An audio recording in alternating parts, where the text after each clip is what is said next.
ગીર સોમનાથ જિલ્લા LCB PI તરીકે નિમણૂક।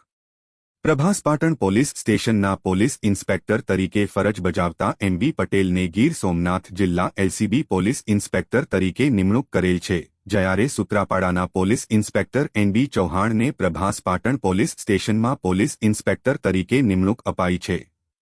પ્રભાસપાટણ પોલીસ સ્ટેશનમાં પોલીસ ઇન્સ્પેક્ટર તરીકે ફરજ બજાવતા એમબી પટેલે અણઉકેલ ગુન્હાઓ ઉકેલ લાવેલ છે અને મહત્વના ડિટેક્શન સફળતાપૂર્વક પાર પાડી યશસ્વી કામગીરી સાથે લોકચાહના મેળવેલ છે। તારીખ 4/1/1983ના રોજ અમદાવાદ નજીક ધોળકા ગામે જન્મેલા શ્રી પટેલ 2010માં ગુજરાત પોલીસ દળમાં જોડાયા હતા। તેઓ અમદાવાદ એસીબી, વડોદરા, મોરબી, હળવદ અને પ્રભાસપાટણ સોમનાથ મંદિર ખાતે મહત્વની ફરજો બજાવી ચૂક્યા છે। તેઓની કામગીરીથી પ્રભાવિત થઈ જિલ્લા પોલીસ વડા શ્રી મનોહરસિંહ જાડેજાએ શ્રી પટેલને જિલ્લા એલસીબી પીઆઈ તરીકે નિમણૂક આપેલ હોવાનું જાણવા મળેલ છે। અહેવાલ વાહિદ જીકાણી, ચીફ એડિટર, રાજવંશ ન્યૂઝ।